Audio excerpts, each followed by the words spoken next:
আসসালামু আলাইকুম প্রিয় ভিউয়ার্স। স্কুলিং টাইমের পক্ষ থেকে আমি কবির হোসাইন আপনাদের সবাইকে স্বাগত জানাচ্ছি। আজকে আমি আলোচনা করব HTML5 টিউটোরিয়াল সম্পর্কে। আজকের আলোচনায় যে বিষয়গুলো রয়েছে সেগুলো হচ্ছে HTML ইন্ট্রোডাকশন, HTML কি এবং কেন, HTML কোড কিভাবে লিখতে হয়, HTML কমেন্টস এবং কনক্লুশন।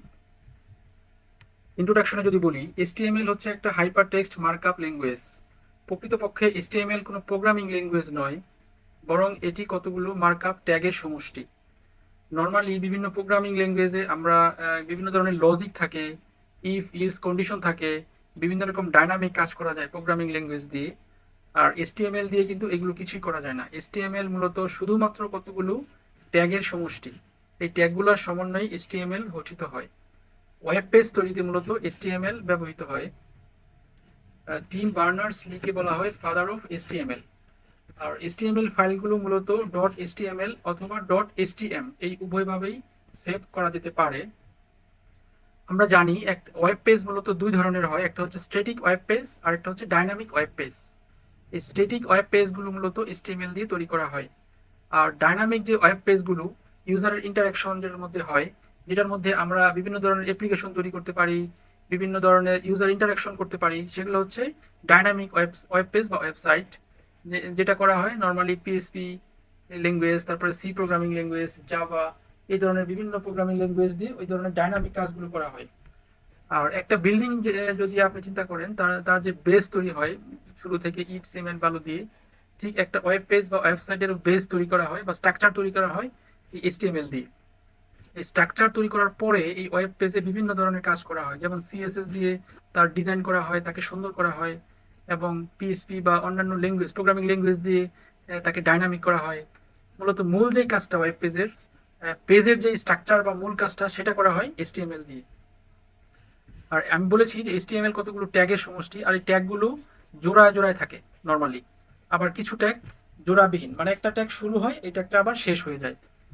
প্রত্যেকটা ট্যাগেরই শুরু এবং এন্ডিং আছে। আবার কিছু আছে এক্সেপশন যেগুলোর এন্ডিং থাকে না, শুধু স্টার্ট।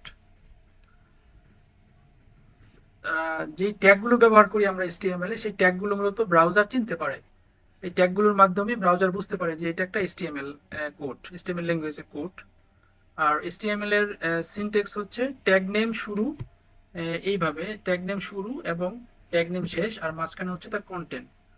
কিছু ট্যাগ যদি আমি উল্লেখ করি, যেমন H1 থেকে H6, তারপরে হচ্ছে LI, প্যারাগ্রাফের জন্য P, UL, ইমেজের জন্য IMG, এই ধরনের বিভিন্ন HTML ট্যাগ রয়েছে। আমরা যদি কিছু HTML এর ইয়েগুলো দেখি, যেমন আমি হচ্ছে যে VS কোড এডিটরটা ওপেন করলাম। ওপেন করার পরে আমার একটা HTML ফোল্ডার তৈরি করা ছিল। এই ফোল্ডারে আমি একটা ফাইল তৈরি করি, ইন্ডেক্স বা টেস্ট ডট HTML। আমি একটা ফাইল তৈরি করলাম, দেখেন টেস্ট ডট HTML। HTML কোডে হচ্ছে শুরুতে আমাকে লিখতে হয় এখানে ডক টাইপ HTML, তারপরে লিখতে হয় HTML ট্যাগ, এরকম একটা HTML ট্যাগ লিখতে হয়। এই ট্যাগের আমি বলেছি প্রত্যেকটা ট্যাগ শুরু এবং শেষ আছে, দেখতে পাচ্ছেন। এটা হচ্ছে HTML ট্যাগের শুরু এবং এরকম স্ল্যাশ দিয়ে এটা একটা শেষ। তারপরে লিখতে হয় হেড, হেড লিখলাম, হেডের শুরু এবং শেষ, এবং হেডের ভিতরে লিখতে হয় টাইটেল। যেহেতু এটা একটা ল্যাঙ্গুয়েজ, তাহলে তার কিছু ইউনিক নিয়ম আছে, সেটা লিখতে হয়, লিখলাম। তারপরে এই হেডটা এখানে শেষ করতে হয়। তারপরে লিখতে হয় বডি, বডি শুরু এবং শেষ। আর আমরা এই যে হেড আছে, এই টাইটেল যেটা আছে, এই টাইটেলের মধ্যে আমরা যে কোডটা লিখব, যেমন যদি এখানে লিখি হ্যালো বাংলাদেশ, তাহলে এটা ব্রাউজারে, আমাদের এই যে ব্রাউজার দেখতে পাচ্ছেন, এই ব্রাউজারে যদি আমি গুগল ওপেন করি, দেখতে পাচ্ছেন এই ব্রাউজারে এখানে এই যে লেখাটা, এই লেখাটা হচ্ছে আমার এই টাইটেল। এই টাইটেল হ্যালো বাংলাদেশ আমার এই পেজের ওখানে শো করবে, আমরা দেখবো। তারপরে এই জায়গাটা এসে এই হেড শেষ হওয়ার উপরে এখানে আমরা হচ্ছে এক্সটার্নাল যদি CSS অ্যাড করতে চাই, যেমন লিংক, রিলেশন, স্টাইল শিট, যদি আমরা CSS অ্যাড করতে চাই, তাহলে সেটা আমরা এখানে অ্যাড করব CSS। তারপরে আর বিভিন্ন লাইব্রেরি, আমি যদি কোনো লোকাল সার্ভার থেকে অথবা লাইভ সার্ভার থেকে লাইব্রেরি অ্যাড করতে চাই, সেটাও আমি এখানে করব। তারপর জাভাস্ক্রিপ্ট কোড আমি এখানে লিখতে পারবো। জাভাস্ক্রিপ্ট কোড নরমালি এখানে লিখি আমরা, এই জায়গাটা এসে স্ক্রিপ্ট দিয়ে তারপরে আমরা জাভাস্ক্রিপ্ট কোডগুলো এখানে লিখি এখানে। আর সিএসএস এবং অন্যান্য যে লাইব্রেরি যে কোয়ারি এই জিনিসগুলো আমরা এখানে লিখতে পারি, আবার এখানে লিখতে পারি। আচ্ছা, আর বডির ভিতরে হচ্ছে আমাদের এই যে হেডের ভিতরে আমি যা লিখেছি এগুলো কিন্তু ব্রাউজারে শো করবে না, এটা হাইড থাকবে, এই জিনিসগুলো হাইড থাকবে আমার, দেখতে পাচ্ছেন এইভাবে সাজানো থাকে। আর বডির ভিতরে আমি যা লিখবো, যেমন আমি যদি এখানে লিখি h1 এটা একটা ট্যাগ, HTML ট্যাগ। আমি বলেছি প্রত্যেকটা ট্যাগ শুরু হয় এবং শেষ হয়, দুই একটা এক্সেপশন ছাড়া। এখানে যদি লিখি দেখতে পাচ্ছেন এই ট্যাগটা আমার শেষ হলো, শুরু হলো। h1টা হচ্ছে বোল্ড হবে, আমার লেখাগুলো বড় হবে, টেক্সটগুলো। h1 থেকে 6 পর্যন্ত আছে, h2 h3 h4 এভাবে 6 পর্যন্ত আছে। তা আমি যদি লিখি যে this is my first HTML code, এটা আমার বড় একটা আকারে দেখা যাবে। আবার যদি আমি আরো কিছু ট্যাগ লিখতে পারি, যেমন প্যারাগ্রাফ যদি লিখি, এটা একটা প্যারাগ্রাফ আমি যদি লিখি এখানে দেখতে পাচ্ছেন প্যারাগ্রাফ, তাহলে আমার এই কোডটা হচ্ছে ব্রাউজারে এখন আমরা দেখতে পারবো, এটা শো করবে। আমার এই HTML কোডটা হচ্ছে আমি ডেস্কটপে সেভ করেছি, আমি যদি রান করি এই কোডটাকে ডেস্কটপ থেকে, ডেস্কটপ HTML ফোল্ডারে আমি টেস্ট নামে সেভ করেছি, আমি দেখাই, দেখতে পাচ্ছেন আমি HTML এ যে কোডটা লিখেছিলাম সেই কোডটার বডির ভিতরে যা ছিল সেই অংশটুকু কিন্তু এখানে শো করেছে, অন্যান্য যে অংশগুলো সেগুলো শো করে নাই। তার মানে আমরা বুঝতে পারলাম যে HTML এর এই বডির ভিতরে যা থাকবে সেটা হচ্ছে ব্রাউজারে শো করবে এবং সেই জিনিসটাকে ব্রাউজার চিনবে। আর ব্রাউজার HTML এর ট্যাগগুলো দেখেই সে বুঝতে পারবে এটা HTML কোড, এবং এই H এবং P এগুলো হচ্ছে HTML ট্যাগ। ওকে, সো পরে আসি, আমি HTML ট্যাগ গেল, তারপরে আমরা একটু দেখেছি।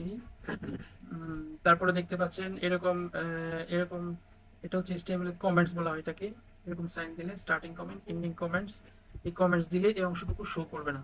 যেমন আমি যদি এখানে একটা কমেন্টস দিই, দেখতে পাচ্ছেন এইটা দিয়ে, এটা হচ্ছে কমেন্ট শুরু, কমেন্টস এখানে শেষ করি, তাহলে আমার এই অংশটুকু কিন্তু ব্রাউজারে শো করবে না।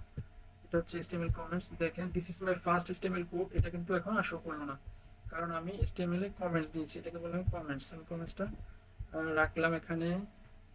তারপরে HTML এর ভার্সন, HTML এর হচ্ছে বর্তমানে 5 ভার্সন চলে, এটা 1 থেকে শুরু হয়েছে, 1 2 3 4 5, বর্তমানে HTML 5টা হচ্ছে লেটেস্ট ভার্সন, সেটা আমরা দেখলাম। তারপরে যদি আমরা কিছু ফিচারের কথা বলি HTML এর, সেটা হচ্ছে এটা খুবই একটা ইজি এবং সিম্পল ল্যাঙ্গুয়েজ, এটা যে কোনো প্ল্যাটফর্মে রান করে, মোটামুটি উইন্ডোজ লিনাক্স মেশিনটপস, এবং এই HTML-টা প্রোগ্রামারকে কি করে গ্রাফিক্স, ভিডিও, সাউন্ড, অডিও ইত্যাদি অ্যাড করতে সাহায্য করে। আর এটা কেস সেন্সিটিভ না, এটা আপনি লোয়ার কেস আপার কেস যেভাবে আপনি ট্যাগগুলো লিখেন এটা রান করবে, কোনো সমস্যা নেই। আর আমরা HTML কোডের স্ট্রাকচারটা আমরা দেখলাম অলরেডি, এটা হচ্ছে তার সিম্পল একটা কোড, ডক্টর, তারপর HTML এর শুরু, HTML এর শেষ, তারপরে হেড অংশে বডির আগে শেষ হয়ে যাবে, টাইটেলটা ওখানে শো করবে। আমি বলেছিলাম দেখেন আমার হ্যালো বাংলাদেশ, এটা হচ্ছে আমার টাইটেল, এটা আমি কোডে লিখেছিলাম টাইটেলের ভিতরে, সেটা শো করেছে। তারপরে হচ্ছে বডির ভিতরে আমি যা লিখেছি সেটা আমার ব্রাউজারে আউটপুট হিসাবে শো করেছে। আর এখানে যদি আমরা এই কোডের জিনিসগুলোকে বর্ণনা করি, যেমন ডক টাইপ কি বোঝায়, ডক টাইপ আসলে ব্রাউজারকে বলে যে HTML এর কোন ভার্সন আমরা ইউজ করছি, এবং HTML দিয়ে ব্রাউজারকে বলে যে এটা একটা HTML ডকুমেন্ট। আর হেডারে হচ্ছে আমরা কিছু এক্সটার্নাল লাইব্রেরি, এক্সটার্নাল CSS বা আদার্স কিছু ফন্ট, এই জিনিসগুলো হেডার অংশে আমরা অ্যাড করতে পারি, যেটা ইউজার দেখবে না, এটা হাইড থাকবে। এবং টাইটেলে হচ্ছে আমরা বলেছি এটা হচ্ছে টাইটেলে যা লিখবো, আমরা এখানে হ্যালো বাংলাদেশ আমরা লিখেছি, এটা এখানে শো করেছে। তারপরে হচ্ছে বডির ভিতরে আমরা যা লিখবো এটা হচ্ছে ব্রাউজারে শো করবে, যেমন আমাদের এই লেখাগুলো হচ্ছে বডির ভিতরে আমরা লিখেছি, এটা শো করেছে। তারপরে হচ্ছে H1 হচ্ছে একটা ট্যাগ, যেটা H1 থেকে H6 পর্যন্ত 6টা ট্যাগ রয়েছে। এখানে আমরা এটা একটা মূলত H1 ট্যাগ সবচেয়ে বড়, H2 তার চেয়ে ছোট, এভাবে 6 পর্যন্ত আস্তে আস্তে ছোট ক্রমান্বয়ে। P হচ্ছে প্যারাগ্রাফ স্টাইলের জন্য P ট্যাগটা ইউজ করা হয় HTML এ। তো আজকে এই ছিল HTML5 এর বেসিক, আশা করি আপনারা বুঝতে পেরেছেন। দেখা হবে পরবর্তী কোনো টিউটোরিয়ালে, সে পর্যন্ত সবাই ভালো থাকবেন, আল্লাহ হাফেজ, আসসালামু আলাইকুম।